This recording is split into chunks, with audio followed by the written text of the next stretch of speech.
बाबू शोभाराम राजकीय कला महाविद्यालय अलवर के अर्थशास्त्र विभाग की ई क्लास में आपका स्वागत है।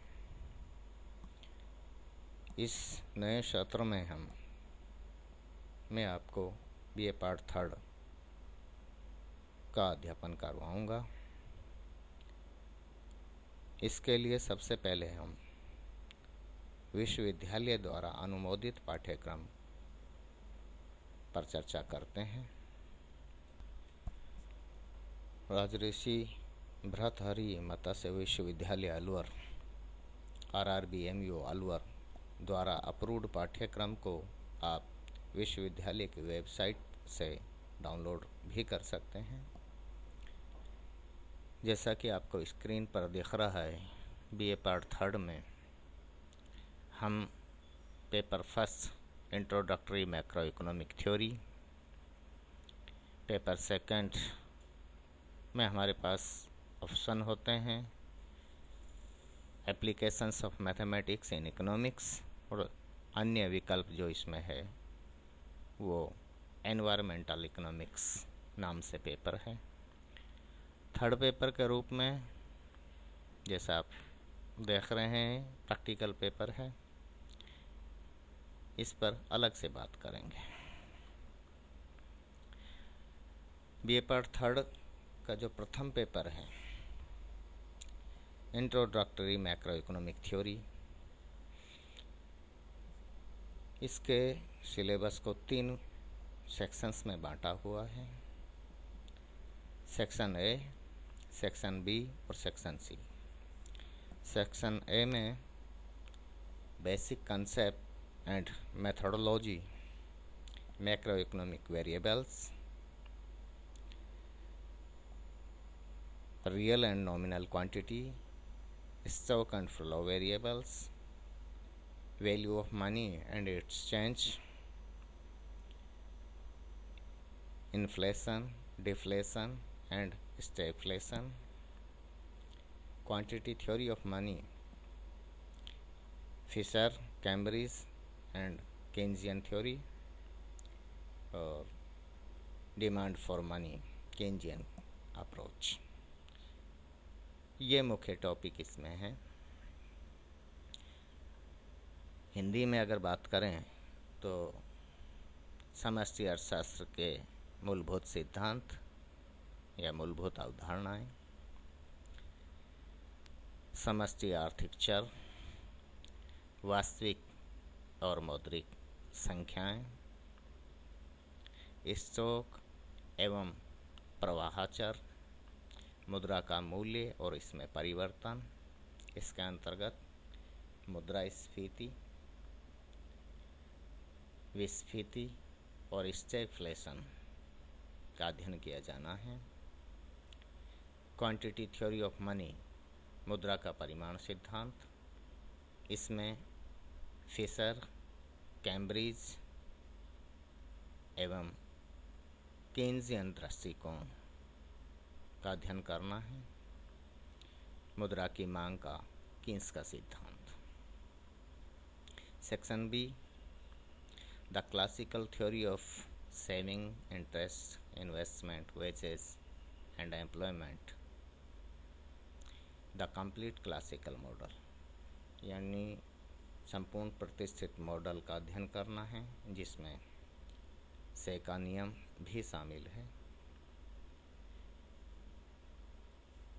इसके अलावा Keynesian model for determination of income and employment, Keynes का आय या उत्पादन व रोजगार निर्धारण का model, psychological law of consumption, उपभोग के मनोवैज्ञानिक नियम, consumption function and investment function, उपभोग फलन व निवेश फलन, मल्टीप्लायर, एक्सलेरेटर, बिजनेस साइकिल, गुणक, त्वरक और व्यापार चक्र। सेक्शन सी में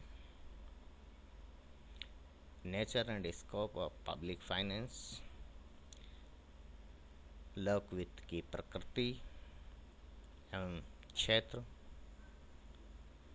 पब्लिक एंड प्राइवेट गुड्स, सार्वजनिक एवं निजी वस्तुएं, public revenue, public expenditure and public debt,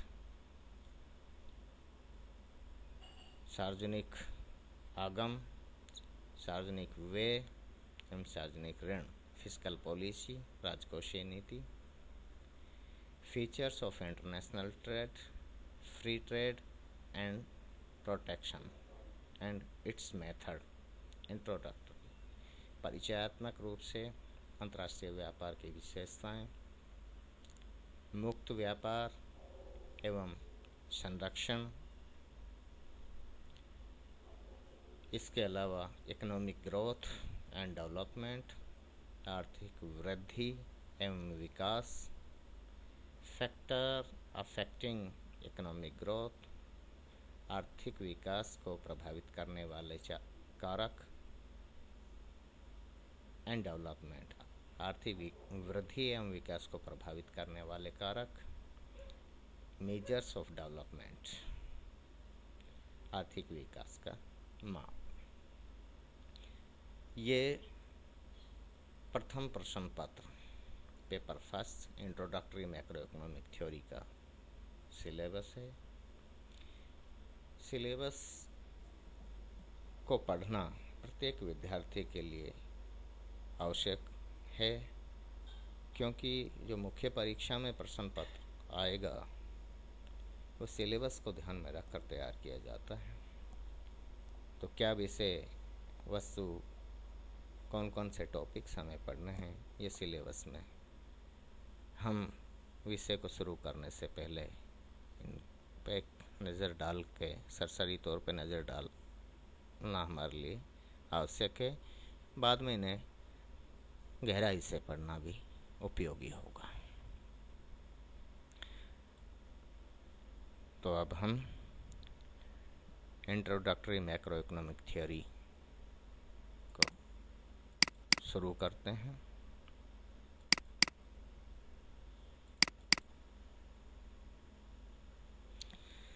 सबसे पहले हम व्यष्टि आर्थिक विश्लेषण व समष्टि आर्थिक विश्लेषण पर चर्चा करेंगे। Micro economic analysis and macro economic analysis. आर्थिक विश्लेषण की दो प्रमुख शाखाएं हैं, जिन्हें हम व्यष्टि अर्थशास्त्र और समष्टि अर्थशास्त्र के नाम से जानते हैं। व्यष्टि अर्थशास्त्र व समष्टि अर्थशास्त्र शब्दों का सबसे पहले प्रयोग रेगनर फ्रिस नाम के अर्थशास्त्री ने 1933 में किया। व्यष्टि अर्थशास्त्र में एक व्यक्तिगत आर्थिक इकाई जैसे परिवार, उपभोक्ता, फर्म, व्यक्तिगत उद्योग आदि के आर्थिक व्यवहार का अध्ययन किया जाता है। व्यष्टि अर्थशास्त्र को कीमत सिद्धांत, प्राइस थ्योरी के नाम से भी जाना जाता है, जबकि समष्टि अर्थशास्त्र में अर्थशास्त्र की किसी समस्या का समग्र रूप से अध्ययन किया जाता है। जहाँ व्यष्टि अर्थशास्त्र का संबंध किसी विशिष्ट आर्थिक इकाई से होता है, वहीं समष्टि अर्थशास्त्र का संबंध सामान्य या समग्र इकाई से होता है। इस संदर्भ में प्रोफेसर चैम्बरलिन ने कहा है कि व्यष्टि मॉडल पूर्णतया व्यक्तिगत व्याख्या पर आधारित होता है तथा अंतर्वैयक्तिक संबंधों का अध्ययन करता है, जबकि समष्टि मॉडल समग्र संबंधों की व्याख्या करता है। वैसे तो व्यष्टि अर्थशास्त्र का विस्तृत अध्ययन आप लोग पिछली कक्षा में बीए पार्ट सेकंड में कर आए हैं, लेकिन यहाँ हम थोड़ी सी इसके बारे में बात करेंगे। व्यष्टि अर्थशास्त्र को यदि हम परिभाषित करें तो सामान्य अर्थों में व्यष्टि या सूक्ष्म अर्थशास्त्र आर्थिक विश्लेषण की वह शाखा है जिसमें अर्थव्यवस्था की व्यक्तिगत इकाइयों, इंडिविजुअल यूनिट्स के उद्देश्यों एवं व्यवहार का अध्ययन किया जाता है। माइक्रो शब्द ग्रीक भाषा के माइक्रोस से बना है, जिसका अर्थ छोटा या सूक्ष्म होता है। इसी प्रकार समष्टि अर्थशास्त्र मैक्रो इकोनॉमिक्स को हम इस तरह से परिभाषित कर सकते हैं कि समष्टि अर्थशास्त्र आर्थिक विश्लेषण की वह शाखा है जिसके अंतर्गत अर्थव्यवस्था का समग्र रूप से अध्ययन किया जाता है। इसमें राष्ट्रीय आय, राष्ट्रीय बचत, कुल विनियोग, कुल उत्पादन, कुल रोजगार, कुल उपभोग, सामान्य कीमत स्तर आदि का अध्ययन किया जाता है। क्योंकि समष्टि अर्थशास्त्र में अर्थव्यवस्था का संपूर्ण रूप से अध्ययन किया जाता है, इसलिए इसे समग्र का अर्थशास्त्र इकोनॉमिक्स ऑफ एग्रीगेट्स भी कहते हैं। मैक्रो शब्द भी ग्रीक भाषा के मैक्रोस से बना है, जिसका अर्थ वृहद अथवा बड़ा होता है। अब हम देखते हैं कि व्यष्टि अर्थशास्त्र व समष्टि अर्थशास्त्र का अध्ययन क्षेत्र क्या है। व्यष्टि अर्थशास्त्र का अध्ययन क्षेत्र, स्कोप ऑफ माइक्रो इकोनॉमिक्स। चूँकि व्यष्टि अर्थशास्त्र व्यक्तिगत आर्थिक इकाइयों के आर्थिक व्यवहार से संबंधित है, इसलिए इसके अध्ययन क्षेत्र के अंतर्गत उन सभी सिद्धांतों व नियमों को शामिल किया जाता है जो मुख्य रूप से सीमांत विश्लेषण पर आधारित होते हैं। यहाँ सीमांत विश्लेषण पर गौर करना आवश्यक है, उपयोगी रहेगा। व्यष्टि अर्थशास्त्र की विषय वस्तु को हम मुख्य रूप से जिन भागों में हम बांट सकते हैं उनको हमने इस चार्ट में देखा है। व्यष्टि अर्थशास्त्र की विषय सामग्री को हमने यहाँ 3 मुख्य भागों में बांटा है। एक वस्तु कीमत निर्धारण, दूसरा साधन कीमत निर्धारण और तीसरा आर्थिक कल्याण का सिद्धांत। पिछली कक्षा में व्यष्टि अर्थशास्त्र का आप लोगों ने बहुत अच्छे से अध्ययन किया होगा, तो आप ये जानते हैं कि वस्तु की कीमत के निर्धारण के लिए 2 पक्ष महत्वपूर्ण हैं, एक मांग पक्ष और दूसरा पूर्ति पक्ष। मांग पक्ष और पूर्ति पक्ष मिलकर बस किसी भी वस्तु की कीमत का निर्धारण करते हैं। मांग पक्ष जो है वो उपभोक्ता का होता है, इसलिए इसमें हम उपभोक्ता व्यवहार का अध्ययन करते हैं, जिसमें उपभोक्ता का संतुलन, मांग की लोच, मांग से संबंधित अन्य सिद्धांत। दूसरा जो पूर्ति पक्ष है, चूँकि पूर्ति उत्पादक द्वारा की जाती है, इसलिए इसमें हम उत्पादन व लागत का सिद्धांत इसे के अंतर्गत उत्पादक का व्यवहार एवं उत्पादन लागत का अध्ययन करते हैं। इसी के अंदर विभिन्न प्रकार के बाजारों का अध्ययन भी किया जाता है। दूसरा जो महत्वपूर्ण विभाजन हमने किया है साधन कीमत निर्धारण। हम जानते हैं कि अर्थशास्त्र में उत्पादन के 4 महत्वपूर्ण साधन माने गए हैं: श्रम, भूमि, पूंजी और साहस। इन साधनों को जो प्रतिफल मिलता है वो श्रम को मजदूरी के रूप में, भूमि को लगान के रूप में, पूंजी को ब्याज के रूप में और उद्यमी को लाभ के रूप में मिलता है। इन साधनों की कीमतों के निर्धारण के सिद्धांत का अध्ययन व्यष्टि अर्थशास्त्र की मुख्य विषय वस्तु है। इसके अतिरिक्त आर्थिक कल्याण का सिद्धांत हमने इसमें पढ़ते हैं।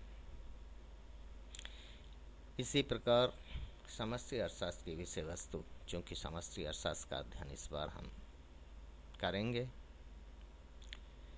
तो समष्टि अर्थशास्त्र के अंतर्गत संपूर्ण अर्थव्यवस्था से संबंधित समूहों जैसे राष्ट्रीय आय, राष्ट्रीय बचत, कुल रोजगार, कुल उत्पादन, सामान्य कीमत स्तर, आर्थिक विकास में उतार चढ़ाव आदि का अध्ययन किया जाता है। जैसा कि गार्डन एक्ले ने कहा है कि समष्टि अर्थशास्त्र आर्थिक विषयों पर व्यापक रूप से विचार करता है। इसका संबंध आर्थिक जीवन के संपूर्ण विस्तार या आयाम से होता है। समष्टि अर्थशास्त्र की अध्ययन सामग्री को मोटे तौर पर हम निम्न भागों में बांट सकते हैं, जिनको हमने एक चार्ट के माध्यम से दिखाने की प्रयास किया है। समष्टि अर्थशास्त्र में हम आय व रोजगार का सिद्धांत का अध्ययन करते हैं। इसके अंतर्गत सामान्य कीमत स्तर का सिद्धांत, आर्थिक विकास का सिद्धांत, वितरण का समष्टिपरक सिद्धांत, जिसमें मजदूरी व लाभ के सापेक्ष अंश, इनका अध्ययन किया जाता है। इस विवरण से स्पष्ट है कि व्यष्टि अर्थशास्त्र तथा समष्टि अर्थशास्त्र दोनों आर्थिक विश्लेषण की दो अलग अलग पद्धतियां हैं। एक में वैयक्तिक इकाइयों के आर्थिक व्यवहार का अध्ययन किया जाता है, तो दूसरे में संपूर्ण अर्थव्यवस्था का अध्ययन किया जाता है।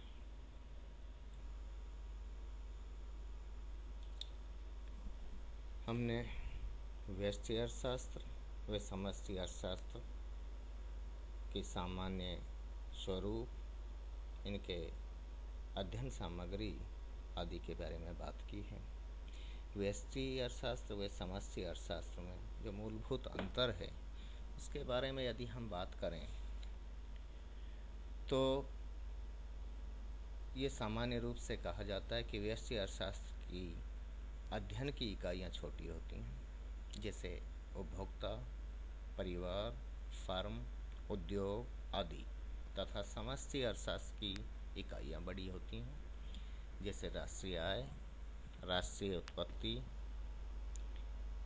राष्ट्रीय बचत, राष्ट्रीय विनियोग जैसे आदि। इस संदर्भ में प्रोफेसर जी तिमैया का कहना है कि बहुत से लोग व्यष्टि अर्थशास्त्र और समष्टि अर्थशास्त्र के बीच मूलभूत जो अंतर है उनको स्पष्ट नहीं करते हैं। उनका ऐसा मानना है कि व्यष्टि अर्थशास्त्र में किसी भी आर्थिक इकाई का व्यवहार कीमत से निर्धारित होता है। जैसे एक उपभोक्ता व एक उत्पादक के आर्थिक व्यवहार पर कीमत का प्रभाव पड़ता है। उनके उत्पत्ति, उपभोग, बचत व विनियोग के निर्णय कीमत से प्रभावित होते हैं। किसी वस्तु की कीमत के बढ़ने पर उपभोक्ता उस वस्तु को कम खरीदेंगे, जबकि उत्पादक उस वस्तु का उत्पादन बढ़ा देते हैं। अतः व्यष्टि अर्थशास्त्र का संबंध दी हुई आमदनी पर कीमत निर्धारण से होता है। वस्तुतः व्यष्टि अर्थशास्त्र सीमांत की अवधारणा पर आधारित है। इसी प्रकार समष्टि अर्थशास्त्र में मूलभूत निर्धारक तत्व उपभोक्ताओं व उत्पादकों की आमदनी या आय, इनकम होती है। आय ही मुद्रा की मांग व श्रम की मांग आदि को प्रभावित करती है। अतः माइक्रो का लक्ष्य कीमत तथा मैक्रो का आय होती है। इसके अलावा व्यष्टि अर्थशास्त्र में संतुलन की बात कही जाती है या बात की जाती है, जबकि समष्टि अर्थशास्त्र में असंतुलन की स्थिति प्रमुख मानी जाती है। व्यष्टि अर्थशास्त्र व समष्टि अर्थशास्त्र में मूलभूत अंतर होते हुए भी ये एक दूसरे पर निर्भर करते हैं। इनमें इंटरडिपेंडेंसी पाई जाती है। यह सही बात है कि व्यष्टि अर्थशास्त्र और समष्टि अर्थशास्त्र आर्थिक विश्लेषण की दो अलग अलग शाखाएं हैं। उनका क्षेत्र भी भिन्न भिन्न है। जहां एक और व्यष्टि अर्थशास्त्र में कीमतों का महत्वपूर्ण स्थान है और उसका उद्देश्य कीमत निर्धारण का विश्लेषण करना तथा विशिष्ट साधनों का विशिष्ट उपयोग में आवंटन करना है, तो दूसरी ओर समष्टि अर्थशास्त्र में आय की धारणा महत्वपूर्ण है और उसका उद्देश्य राष्ट्रीय आय के स्तर व साधनों के समग्र उपयोग को निर्धारित करना है। लेकिन ये दोनों एक दूसरे के प्रतियोगी न होकर परस्पर पूरक एवं सहयोगी हैं। दोनों में घनिष्ठ संबंध है। दोनों एक दूसरे की सीमाओं व विश्लेषण संबंधी कठिनाइयों का निराकरण भी करते हैं। दोनों का विकास परस्पर निर्भर करता है। इस संदर्भ में प्रोफेसर हैंडरसन व क्वांट ने बहुत स्पष्ट कहा है कि हम यह नहीं कह सकते हैं कि आय की धारणा इनकम कंसेप्ट्स वैश्विक सिद्धांतों में नहीं होती अथवा कीमतें समष्टि आर्थिक सिद्धांतों में नहीं होती, लेकिन वैश्विक सिद्धांतों में आमदनी का निर्धारण सामान्य कीमत निर्धारण की प्रक्रिया के अंतर्गत ही आता है। व्यक्ति उत्पादन के साधन बेचकर आय प्राप्त करते हैं। इन साधनों की कीमतें अन्य कीमतों की भांति ही निर्धारित होती हैं। दूसरी तरफ कीमतें समष्टि सिद्धांतों में भी महत्व रखती हैं, लेकिन समष्टि सिद्धांतों में व्यक्तिगत कीमतों के निर्धारण की ओर ध्यान न दिया जाकर समग्र कीमत सूचकांकों पर ध्यान दिया जाता है। इससे यह स्पष्ट है कि दोनों शाखाएं परस्पर निर्भर एवं संबंधित हैं।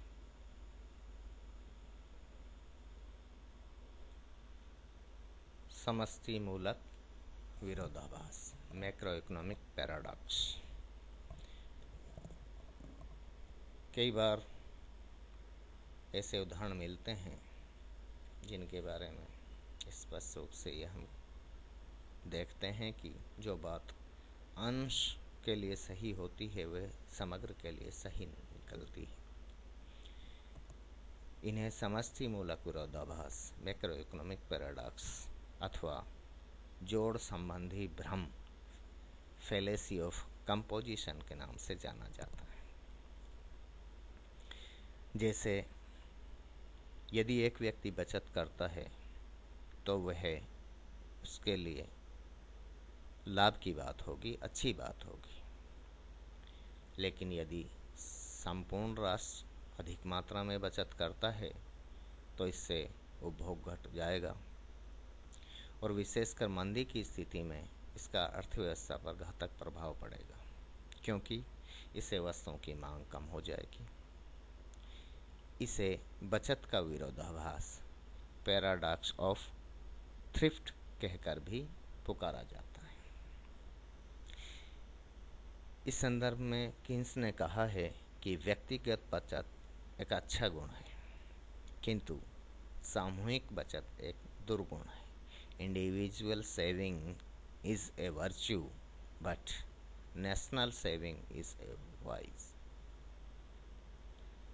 इसी प्रकार एक दूसरा उदाहरण दिया जा सकता है कि कोई एक व्यक्ति बैंक में अपनी जमाओं को यदि निकालता है तो इससे बैंक पर कोई असर नहीं पड़ेगा, परंतु यदि सभी लोग एक साथ बैंक में अपनी जमाओं को निकालने पहुंच जाएं तो ऐसी स्थिति में बैंक वित्तीय संकट का सामना करेगा और बैंक फेल होने का खतरा हो जाता है, क्योंकि बैंक के पास में सभी को एक साथ नकद राशि देने की स्थिति नहीं होती। इसी प्रकार के और कई सारे उदाहरण हो सकते हैं। सैमुअलसन व नॉर्डहाउस ने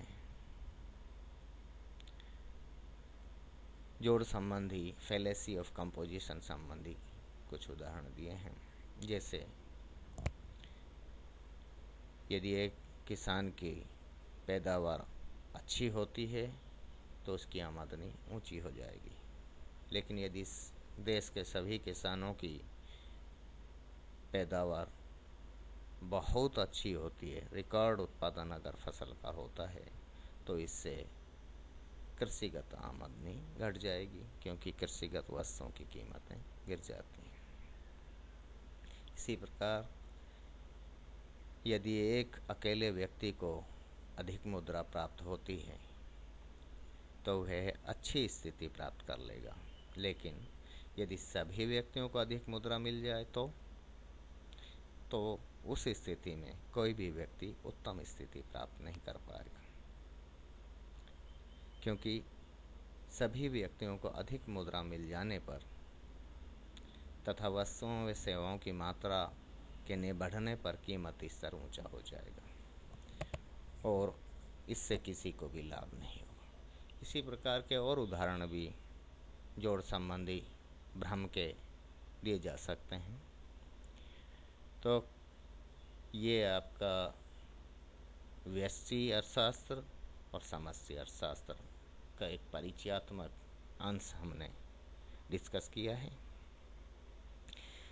जिसमें व्यष्टि अर्थशास्त्र क्या है, इसकी विषय वस्तु क्या है, समष्टि अर्थशास्त्र क्या है, इसकी विषय वस्तु क्या है, इन दोनों की परस्पर निर्भरता, दोनों में मूलभूत अंतर और मैक्रो इकोनॉमिक पैराडॉक्स, जिनमें मुख्य जो विरोधाभास है वो पैराडॉक्स ऑफ थ्रिफ्ट, बचत का विरोधाभास है। आज हम अपनी बात को यहीं समाप्त करते हैं। इससे संबंधित जो नोट्स हैं आप उनको डाउनलोड भी कर सकते हैं। इसके लिए वीडियो के साथ में एक लिंक आपको उपलब्ध करवा दिया जाएगा। नेक्स्ट लेक्चर में हम मैक्रो इकोनॉमिक्स का जो नेक्स्ट टॉपिक है, basic concepts of macro economics, उसका अध्ययन करेंगे। Thank you.